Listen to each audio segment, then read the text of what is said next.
শুধু বাংলাদেশের সংখ্যালঘু ভাই বোনেরা একটি খুবই গুরুত্বপূর্ণ বিষয় আজকে আপনাদের সামনে তুলে ধরব। তাই বিষয়টি গুরুত্ব সহকারে নেবেন। সময় না থাকলে ফ্রি সময় নিয়ে ভালো করে জানুন এবং অন্যকে জানতে সাহায্য করুন। আমাদের আজকের বিষয়, আমরা 1972 সাল থেকে 2025 সাল পর্যন্ত কোন সরকার সংখ্যালঘু ধর্ম নিয়ে ভেবেছেন এবং তাদের ভূমিকা কি সেটা জানবো।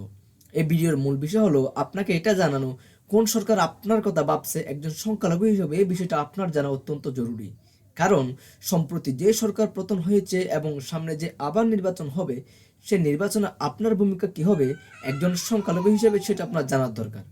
কোন দলকে আপনি ভোট দিবেন এবং কেনই বা সেই দলকে ভোট দিবেন সেটাই আমরা আজকে পর্যালোচনা করব। তাই যদি এই ভিডিওটা সম্পূর্ণ না দেখেন, এই ভিডিওটার মতো কাজ না করেন, আপনার জীবন অন্ধকারে রয়ে যাবে। সেটা আর কেউ আপনাকে বলুক, নিশ্চয়তা দিক আর না দিক, আমি আপনাকে সেটা নিশ্চয়তা দিচ্ছি। তাই চলুন শুরু করা যাক। আমরা একটু সবগুলো জানতে শুরু করি। সালটা 1972। স্বাধীনতার পর 1972 সালে গঠিত হয় বাংলাদেশের প্রথম সংবিধান। 4টি মূলনীতির উপর ভিত্তি করে: 1 জাতীয়তাবাদ, 2 সমাজতন্ত্র, 3 গণতন্ত্র এবং 4 ধর্মনিরপেক্ষতা। আজকাল যেভাবে মুক্তিযুদ্ধের বিরুদ্ধে উপদ্রব বেড়ে গেছে, কোনো স্বাধীনতা বিরোধী এসে বলতে পারে বঙ্গবন্ধু যে সেটা বলেছে তার প্রমাণটা কি? এবার শুনেন বিবিসিকে দেওয়া সেই সাক্ষাৎকার। যে আদর্শের জন্য বাংলাদেশ স্বাধীন হয়েছে, জাতীয়তাবাদ, সমাজতন্ত্র, গণতন্ত্র এবং ধর্মনিরপেক্ষ রাষ্ট্র, সে আদর্শের জন্য এখন নিশ্চয় ক্লিয়ার হয়েছেন। এখানে ধর্ম নিরপেক্ষতা মানে ছিল রাষ্ট্র কোনো ধর্মকে প্রাধান্য দেবে না, সবাই স্বাধীনভাবে নিজের ধর্ম পালন করতে পারবে। বঙ্গবন্ধু বিশ্বাস করতেন ধর্মনিরপেক্ষতা মানে ধর্মহীনতা নয়। সবসময় বলতেন বাংলার মাটিতে যে যার ধর্ম পালন করবে। এই সংবিধানই ছিল মুক্তিযুদ্ধের চেতনার প্রতিফলন, সমান অধিকার, মানবিক মূল্যবোধ আর অগ্রগতির ভিত্তি। 1975 সালের 15ই আগস্ট বঙ্গবন্ধু হত্যা এবং এরপর একাধিক রাজনৈতিক দল ও সামরিক উত্থান পতন ঘটে। 1978 সালে জিয়াউর রহমান প্রেসিডেন্ট হন। সংবিধানের শুরুতে বিসমিল্লাহির রহমানির রাহিম বাক্যটি রাখা হয়। 1989 সালের 15 এপ্রিল থেকে 1982 সালের 24 মার্চ পর্যন্ত প্রধানমন্ত্রী ছিলেন শাহ আজিজুর রহমান। 1982 সালে রাষ্ট্রপতি আব্দুল সাদ্দারের বিরুদ্ধে অভ্যুত্থান ঘটে এবং 1982 সালে 24 মার্চ হোসেন মোহাম্মদ এরশাদ সেনাবাহিনীর মাধ্যমে ক্ষমতা দখল করে। এখানে শুরু হয় আসল ধর্ম নামক খেলা। সব কিন্তু ঠিকঠাকভাবে চলছিল, কিন্তু 1988 সালে আনলেন সংবিধানের 8ম সংশোধনী। এখানে যোগ করা হয় মাত্র একটি লাইন: রাষ্ট্রের ধর্ম ইসলাম। এই এক বাক্যে বদলে যায় বাংলাদেশের রাষ্ট্রীয় চরিত্র। এটি ছিল একটি রাজনৈতিক পদক্ষেপ যার লক্ষ্য ছিল ধর্মীয় ভোট ব্যাংককে খুশি রাখা। এটা নয় যে জনগণের প্রকৃত চাহিদা পূরণ করা। এখানে সংখ্যালঘুদের সাথে বৈষম্য করা হয়েছিল। এরশাদের স্বৈরাচার বিরোধী গণ আন্দোলনের ফলে 1990 সালের 6 ডিসেম্বর তিনি পদত্যাগ করতে বাধ্য হন।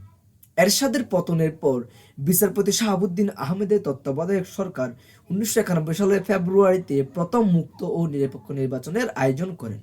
এরপর মার্চ 1991 থেকে মার্চ 1996 পর্যন্ত বেগম খালেদা জিয়া সরকার শাসন করে।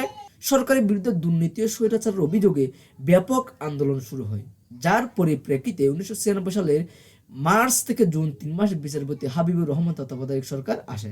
এই 96 নির্বাচনে আওয়ামী লীগ জয় লাভ করে এবং 2001 সাল পর্যন্ত ক্ষমতায় ছিল। 2001 থেকে 2006 সালে বিএনপি নেতৃত্বাধীন 4 দলীয় জোট নিয়ে খালেদা জিয়া সরকার গঠন করে। তার এই সময়কালে সাম্প্রদায়িক হামলার সংখ্যা বেড়ে যায়, জঙ্গিবাদ, দুর্নীতির অভিযোগ উঠে। 2006 সালের শেষে নির্বাচনকালীন সরকার নিয়ে তীব্র সংকট শুরু হয়।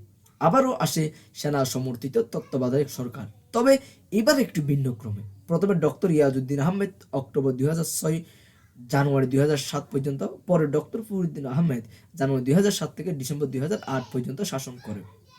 আবার 2009 সালে আওয়ামী লীগ নেত্রী শেখ হাসিনা সরকার গঠন করে।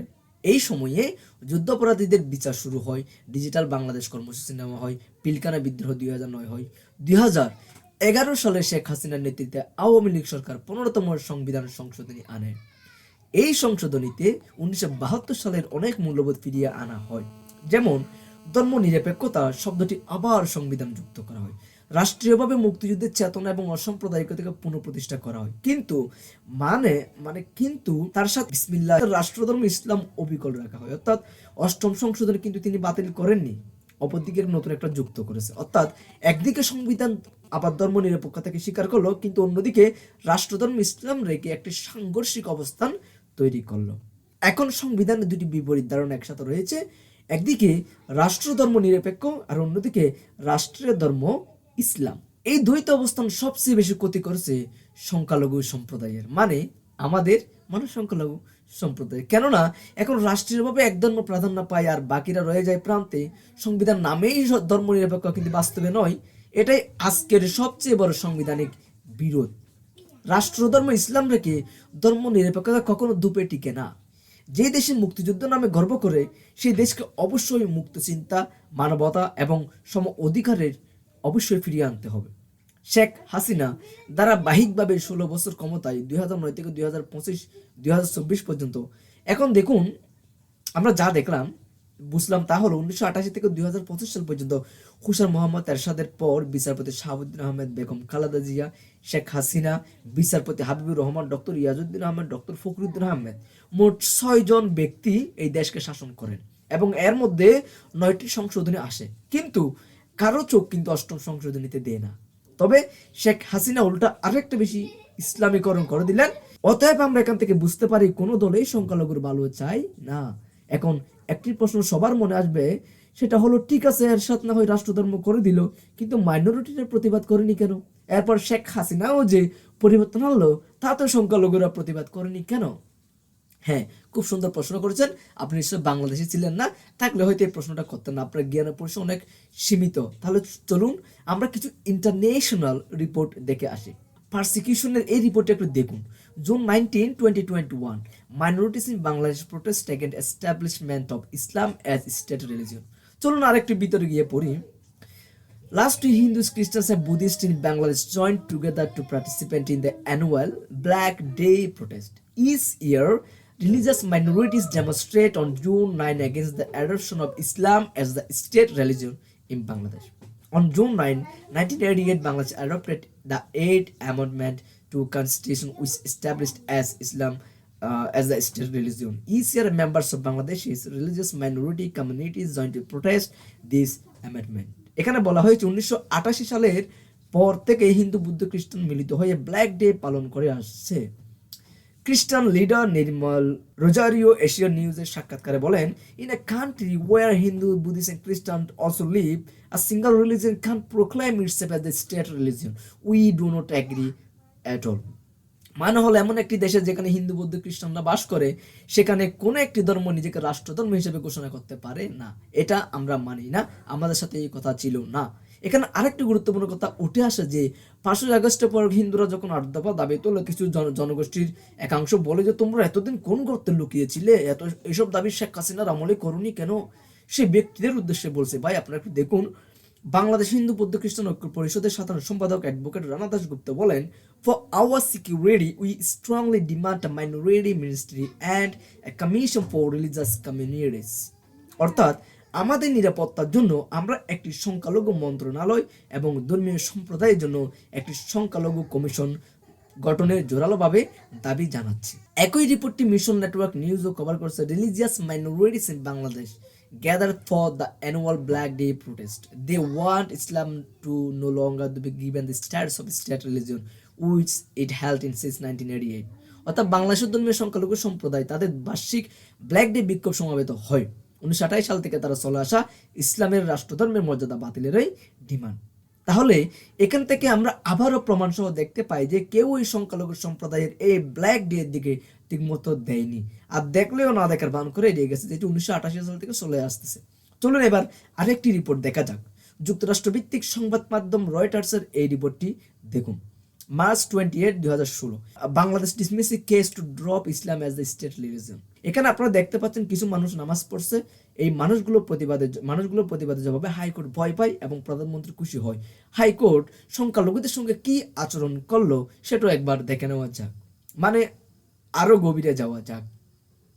Bangladesh's High Court on Monday dismissed a case filed by a citizens group to drop Islam as the state religion, a lawyer said. অর্থাৎ একজন আইনজীবী জানান ইসলামকে রাষ্ট্রধর্ম করার দাবিতে একটি নাগরিক গোষ্ঠীর করা মামলা বাংলাদেশ হাইকোর্ট সোমবার বাতিল করেছেন।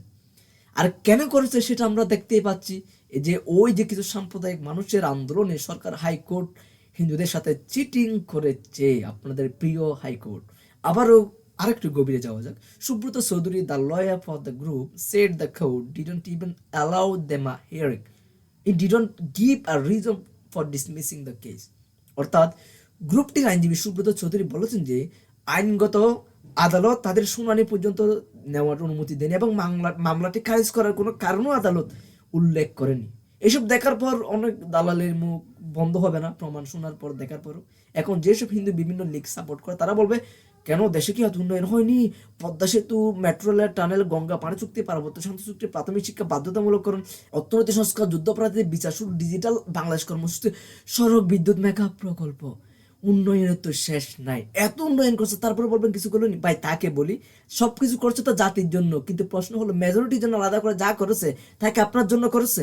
উল্টো আপনাকে দমিয়ে রেখেছে, আপনার অধিকার খর্ব করেছে, বারবার সমাবেশ করা সত্ত্বেও কোনো পদক্ষেপ গ্রহণ করেনি। মিডিয়া কন্ট্রোল করে আপনার উপর হওয়া অন্যায়কে বিশ্ববাসীকে জানতে দেয়নি। সত্যি বলতে এসব অত্যাচার কথা বললেই তো শেষ হবার নয়। তারপরও যারা হিন্দু হয়ে হিন্দু বিরোধী কথা বলবেন তাদের বলি, আপনার যে দুই নেত্রী যদি হিন্দুদের এতই ভালো চাই, যে মূলনীতির উপর দেশ তৈরি হয়েছিল এর সাথে সে মূলনীতি ভঙ্গ করলো, তারা বছরের পর বছর ক্ষমতায় থাকে, সে মূলনীতি ফিরিয়ে আনেনি কেন? অথচ একে একে 9টি সংশোধন আনতে পেরেছে, কিন্তু তারা এই সংশোধনী আনতে পারেনি। এটা কোনো কথা? এটা কি রাইটস? কিন্তু 2011 সালে শেখ হাসিনা সংখ্যালঘুর মাথার উপর কাঁঠাল ভেঙে খাওয়ার জন্য ধর্মনিরপেক্ষতা যুক্ত করলেও কেন রাষ্ট্রধর্ম ইসলাম তুলে দেননি? প্রশ্ন কি আসে না? আপনার মনে কি প্রশ্ন আসে না? সে বলেছিল যে এই দেশের সংখ্যাগুরু মুসলিম হয়ে রাষ্ট্রধর্ম ইসলাম থাকবে। এখন আপনার প্রশ্ন কি আসে না যে যখন দেশ তৈরি হয়েছিল তখন তো সংখ্যাগুরু মুসলিম হয়েছিল, তাহলে কেন তখন ধর্মীয় রাজনীতি হয় নাই? কেন তখন ইসলাম ধর্ম হয় নাই, রাষ্ট্রধর্ম? তারপরে বলবেন যে এই সকল নেত্রী আপনার ভালো চায়। দৈনিক ইত্তেফাকে এই রিপোর্টে একটু দেখুন তো। পরিসংখ্যানের দিকে চোখ রাখলে এই সংখ্যালঘু নির্যাতনের চিত্রটি ফুটে উঠবে। 2022 সালে গোটা দেশে খুন হয়েছেন সংখ্যালঘু সম্প্রদায়ের 154 জন, ধর্ষণের শিকার হয়েছেন 39 জন নারী। বাংলাদেশ জাতীয় হিন্দু মহাজোটের তরফে এই তথ্য তুলে ধরে আরো বলা হয়েছে, গত এক বছরে সংখ্যালঘু সম্প্রদায়ের অন্তত 79,990 একর জমি দখল করা হয়েছে, 572টি পরিবারকে বসত বাড়ি থেকে উচ্ছেদ করা হয়েছে, 45টি পরিবার বাংলাদেশ ছাড়তে বাধ্য হয়েছে। 2022 সালে সংখ্যালঘু সম্প্রদায়ের মোট 220 কোটি 89 লাখ টাকার আর্থিক ক্ষতি হয়েছে বলে জাতীয় হিন্দু মহাজোটের অভিযোগ। আপনার নেত্রী যদি এত ভালো হতো, এতগুলো ঘটনা যে ঘটে গেল, কোথায় ছিল আপনার নেত্রীর আইন? এসব বিষয় কখনোই মাথায় আসলো না। তাই বললাম এগুলো নিয়ে আলাদা ভিডিও অবশ্যই আসবে। সেখানে 1972 থেকে 2025 সাল পর্যন্ত হিন্দুদের উপর হওয়া সমস্ত অন্যায় আমরা তুলে ধরবো। হিন্দুদের জানা উচিত এই দেশ এখন তাদের চাই কিনা, তাদের কিভাবে চাই। হিন্দু জাতির কাছে একটি প্রশ্ন, আপনারা কি এগুলো দেখার পরও এইসব রাজনৈতিক দলের দালালি করে যাবেন, নাকি একটু ঠিক হবেন, নাকি নিজের অধিকার রক্ষার জন্য হিন্দু রাজনৈতিক দলের পাশে দাঁড়াবেন? আমাদের রাজনৈতিক দল গঠন করার উচিত ছিল অনেক আগে, কিন্তু অনেক কষ্টে আমরা হয়েছি। আমরা আপনাদের দুটি হিন্দু রাজনৈতিক দলের নাম বর্তমানে দেখতে পাচ্ছি, সেগুলো হলো 1 বাংলাদেশ সনাতন পার্টি, 2 বাংলাদেশ মাইনরিটি জনতা পার্টি। দুইটা হলেও হবে না, একটা প্রয়োজন। এখন সিদ্ধান্ত আপনার অধিকার রক্ষার জন্য, ভবিষ্যৎ প্রজন্মকে রক্ষার জন্য, আপনার উত্তরসূরিকে রক্ষার জন্য, আপনার সন্তানকে রক্ষার জন্য নিজের জাতির দলের পাশে দাঁড়াবেন, নাকি আবারও দালালের ফাঁদে পড়বেন? তবে মনে রাখবেন, আপনারা যদি সারা দেশে থেকে তাদের ভোট করেন, তাদের ক্ষমতায় আনতে পারবেন না। তাই সকল হিন্দুকে এক জায়গায় আসতে হবে, মাইগ্রেট করে, তবেই আপনাদের দলকে আপনারা জিতিয়ে আপনাদের অধিকার আদায় করতে পারবেন। এরপর আর কোনো দলের আপনাদের দালালি করতে হবে না, আপনাদের অধিকার আদায়ে রাজপথে নামতে হবে না। এখন পছন্দ আপনার। দেখা হচ্ছে এমন আরো অনেক জাতীয়তাবাদী ভিডিও নিয়ে। ভালো থাকবেন, সুস্থ থাকবেন। নমস্কার।